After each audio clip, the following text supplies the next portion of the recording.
অবশেষে খুঁজে পাওয়া গেল বর্তমানে কেন ফেসবুকের আর্নিংগুলো একদমই কম হচ্ছে এবং আমরা কেন এই বিষয়টি নিয়ে বারবারই আমরা বলে আসছি যে ফেসবুকে কেন আমাদের ইনকামগুলো কম। এই যে ইনকামগুলো কম হচ্ছে, এই ইনকামগুলো কম হওয়ার পিছনে যে কারণটি আছে সেটি হলো এই যে এইখানে যে বিষয়টি দেখতে পাচ্ছেন, এই বিষয়টির জন্যই কিন্তু বর্তমানে আমাদের ইনকাম একদমই কম হচ্ছে। তো এইখানে কিভাবে আমরা বুঝতে পারবো আমাদের ইনকাম কেন কম হচ্ছে এবং এই বিষয়টি আসলে কি, এই বিষয়টি আজকের এই ভিডিওটিতে বিস্তারিত আলোচনা করব। তো আপনি যদি আমার চ্যানেলে প্রথমবার এসে থাকেন অবশ্যই চ্যানেলটি সাবস্ক্রাইব করে দিয়ে পাশে আসা বেল নোটিফিকেশনটি অন করে দিবেন, যাতে করে ভবিষ্যতে ফেসবুক রিলেটেড এমন আরও ইনফরমেটিভ কন্টেন্টগুলো আপনারা পেতেই থাকেন। তো এইখানে যে বিষয়টি লেখা আছে দেখুন, এইখানে লেখা আছে top reasons for non qualified views.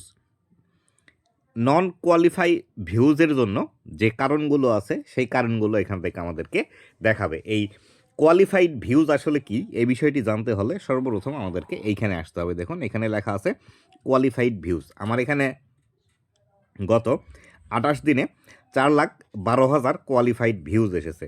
এই যে কোয়ালিফাইড ভিউজ, এই বিষয়টি আমরা কন্টেন্ট মনিটাইজেশন পাওয়ার আগে থেকেই বা কন্টেন্ট মনিটাইজেশনের আপডেট আসার পর থেকেই কিন্তু এই বিষয়টি বারবারই ফেসবুক আমাদেরকে জানিয়ে দিচ্ছে যে আমাদের কোয়ালিফাইড ভিউজ হতে হবে। যেমন ধরেন আমার ভিডিওতে যদি 100 ভিউজ এসে থাকে, এই 100 ভিউজই আমাদের কোয়ালিফাইড ভিউজ নয়। এক্ষেত্রে আমাদের যদি এখান থেকে কোয়ালিফাইড ভিউজ আসে 10টি, 12টি বা 50টি, এই ক্ষেত্রে 50টি ভিউজই কাউন্ট করা হবে, কিন্তু আপনার এখানে 100টি ভিউজ ঠিকই দেখাবে। ধরুন আপনার একটি ভিডিওতে 100 ভিউজ আসলো, এক্ষেত্রে ফেসবুকের যে নির্দিষ্ট ক্রাইটেরিয়া আছে যে আপনার একটি ভিডিও 10 সেকেন্ড পর্যন্ত ভিউজ হতে হবে। আপনার যদি 1 মিনিটের ভিডিও হয়ে থাকে তাহলে সেই ক্ষেত্রে এই 10 সেকেন্ডের ভিউজটিকে কোয়ালিফাইড ভিউজের আন্ডারে ধরা হবে এবং আপনার যদি 10 সেকেন্ডের নিচে ভিউজ আসে সেটি ভিউজ হিসেবে কাউন্ট হবে, কিন্তু আপনার কোয়ালিফাইড ভিউজের আন্ডারে এটি আসবে না। ঠিক এমনটি কিন্তু আমার এখানেও হয়েছে। দেখুন এখানে যে বিষয়টি হয়েছে, এইখান থেকে দেখতে পাচ্ছেন আমার কোয়ালিফাইড ভিউজ দেখাচ্ছে 4,12,000, কিন্তু আমি যদি এখান থেকে আমার মূল ইন্টারফেসের মধ্যে চলে আসি তাহলে এখান থেকে দেখতে পাবেন গত 28 দিনে আমার কিন্তু ভিউজ এখানে আছে দেখুন 8,74,000। তো এইখান থেকেই কিন্তু আমরা এই বিষয়টি বুঝতে পারলাম যে আসলে আমাদের যে কোয়ালিফাইড ভিউজ আছে সেটি হচ্ছে না। তো এখান থেকে আরও যদি আমরা ক্লিয়ার হতে চাই তাহলে আবারও যদি আমরা কন্টেন্ট মনিটাইজেশনের ভিতরে আসি, কন্টেন্ট মনিটাইজেশনের ভিতরে আসার পর এইখান থেকে দেখতে পাচ্ছেন ইওর আর্নিং রেট লেখা আছে। এইখানে যদি ক্লিক করি, এখানে ক্লিক করার পর এখানে দেখতে পাচ্ছেন যে আমার কোয়ালিফাইড ভিউজ 4,12,000 এবং এইখানে লেখা আছে view duration is too short. মানে আমার যে একটি ভিডিও আছে, ধরেন আমি যদি 1 মিনিটের একটা ভিডিও দিই, সেই ভিডিওটিতে 5 সেকেন্ড, 7 সেকেন্ড বা 2 সেকেন্ড, 3 সেকেন্ড এরকম ভিউজ আসছে।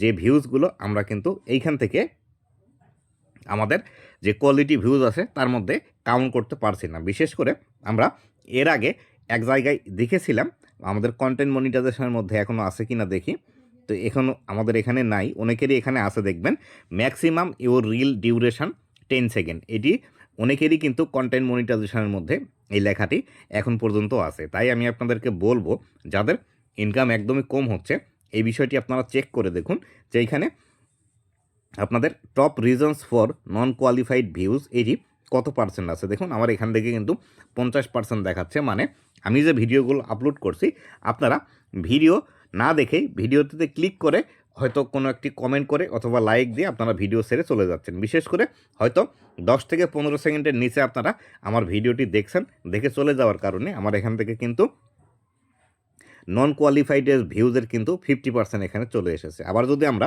এখানে ফটোসে চলে আসি, দেখুন উপরে ফটো লেখা আছে, এই ফটোর উপর যদি ক্লিক করি, ফটোর উপর ক্লিক করলে দেখতে পাবেন এখান থেকে রিপিটেড ভিউজ নামে একটি অপশন এখান থেকে দেখাচ্ছে। দেখুন এই যে রিপিট ভিউজ 49%। মানে একটি পোস্টে একজন ব্যক্তি একবার দেখে গেছে এবং দেখে যাওয়ার পর সেটি পুনরায় যদি আবার দেখে এটিকে রিপিট ভিউজ হিসেবে ধরা হয়। মানে আপনি একবার দেখে গেছেন, এটি কোয়ালিফাইড ভিউজের আন্ডারে একবারই আসবে এবং পরবর্তীতে আপনি যখন আবার এসে দেখবেন, আপনি যতবারই দেখেন না কেন তখন আর সেটি কিন্তু ভিউজ হিসেবে কাউন্ট হবে না। আবার নিচের দিকে এখানে দেখুন ভিউজ ডিউরেশন টু শর্ট মানে অনেকের সামনে যখন আমার কোনো একটি ছবি যাচ্ছে তারা সাথে সাথে স্ক্রল ডাউন করে সেটি চলে যাচ্ছে, দেখা যাচ্ছে 3 সেকেন্ড বা 2 সেকেন্ডের নিচে তারা ভিডিওটি দেখছে, ছবিটি দেখছে, তার কারণে কিন্তু এখান থেকে আমাদের ভিউ ডিউরেশন টু শর্ট দেখাচ্ছে। তো এখান থেকে আমরা যদি পরবর্তীতে আমাদের টেক্সট পোস্টের এখানে যদি চলে আসি, টেক্সট পোস্টের এখানে আমি যদি ক্লিক করি তাহলে এখান থেকে দেখতে পাবেন আমার টেক্সট পোস্টের ক্ষেত্রেও কিন্তু একই অবস্থা, রিপিটেড ভিউজ কিন্তু 40% আছে। তো এই যে রিপিটেড ভিউজ আমার এখানে 40%, ফটোতে যদি আমি আসি এইখানে আমার repeated views 49%, views duration too short, এবং রিলসে যদি আসি এখানে ভিউ ডিউরেশন টু শর্ট, এখানে যদি আমার 50% না থেকে যদি 10% বা 15% বা 20% থাকতো তাহলে এখান থেকে কিন্তু আমার এই যে কোয়ালিফাইড ভিউজের সংখ্যা আরও বেশি বৃদ্ধি পেত, এবং এইখান থেকে আমার কিন্তু আর্নিংটিও আরও বেশি বৃদ্ধি পেত। এই ক্ষেত্রে আপনারা যারা বলছেন যে আপনাদের ভিডিওতে 1 লাখ, 1.5 লাখ, 2 লাখ, 1 মিলিয়ন ভিউজ এসেছে, আপনাদের ইনকামগুলো একদমই কম বা এই ইনকাম একদমই জিরো, সেই ক্ষেত্রে আমি আপনাদেরকে বলবো যে আপনারা শুধুমাত্র ভিউজের সংখ্যাই দেখলেন যে আসলে আপনার 1 লাখ ভিউজ এসেছে, আপনার আর্নিং দিয়েছে মাত্র 30 সেন্ট বা 20 সেন্ট, এক্ষেত্রে আপনার কোয়ালিফাইড ভিউজ কত পার্সেন্ট আসছে এই বিষয়টি কিন্তু আপনাকে অবশ্যই খেয়াল রাখতে হবে। কোয়ালিফাইড যদি আপনার ভিউজ বেশি না হয় তাহলে সেই ক্ষেত্রে আপনার এখান থেকে কিন্তু আর্নিং আসবে না। এই ক্ষেত্রে আমি আপনাদেরকে যে সাজেশানটি দিতে চাই, যদি আপনি বর্তমান সময়ে আর্নিং বাড়াতে চান সেই ক্ষেত্রে আপনারা যারা ভিডিও পোস্ট করেন এই 4 সেকেন্ড, 5 সেকেন্ড, 7 সেকেন্ড, 10 সেকেন্ড এই লেন্থের ভিডিওগুলো আপনারা পাবলিশ না করে যদি ইনকাম বাড়াতে চান তাহলে কমপক্ষে 1 মিনিট অথবা 30 সেকেন্ডের উপরের লেন্থের ভিডিও পাবলিশ করুন।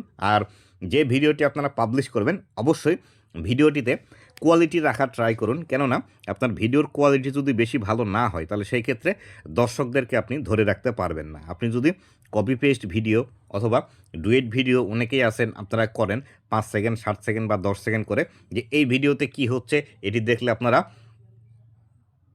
অজ্ঞান হয়ে যাবেন, এই ধরনের টাইটেল দিয়ে ভিডিও তৈরি করছেন, এইভাবে ভিডিও তৈরি না করে একদম কোয়ালিটি সম্পন্ন ভিডিও, আপনার ভিডিওতে কি দেখাতে চাচ্ছেন, কি বোঝাতে চাচ্ছেন, এই বিষয়গুলো যদি আপনার দর্শকদেরকে সঠিকভাবে প্রোভাইড করতে পারেন তাহলে সেই ক্ষেত্রে আপনার ভিডিওর লেন্থ কিন্তু বাড়বে। আর অবশ্যই আপনার ভিডিওর এই যে এভারেজ ভিউ ডিউরেশন যেটি আছে এই ভিউ ডিউরেশন যদি আপনি বাড়াতে না পারেন তাহলে সেই ক্ষেত্রে আপনার আর্নিং কিন্তু এখানে কমে আসবে। তাই অবশ্যই আপনার ভিডিওর কোয়ালিটি উন্নত করার দিকে কিন্তু বেশি ফোকাস করতে হবে।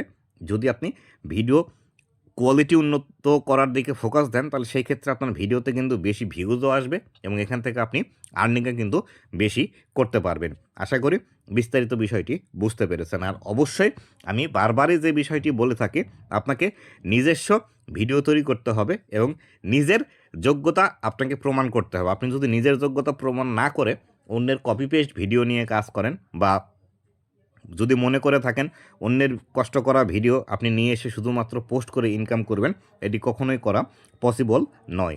তাই অবশ্যই এই বিষয়টি মাথায় রেখে আপনাকে ফেসবুকের মধ্যে কাজ করতে হবে এবং নিজস্ব কন্টেন্ট, কোয়ালিটি কন্টেন্ট এবং সাউন্ড কোয়ালিটির দিকে অবশ্যই কিন্তু আপনাকে ফোকাস করতে হবে, নতুবা আপনি ফেসবুকের মধ্যে টিকে থাকতে পারবেন না। আপনার 1-2টি ভিডিও হয়তো ভাইরাল হতে পারে অথবা মিলিয়ন, 2 মিলিয়ন, 5 মিলিয়ন, 7 মিলিয়ন ভিউজে যেতে পারে, পরবর্তীতে আর ভিডিওগুলোতে কিন্তু ভিউজ আসবে না যদি আপনার ভিডিওর কোয়ালিটি ভালো না হয়ে থাকে। আর আমার এখান থেকে দেখতে পাচ্ছেন 50% এখান থেকে এভারেজ ভিউ ডিউরেশন দেখাচ্ছে কম আসছে।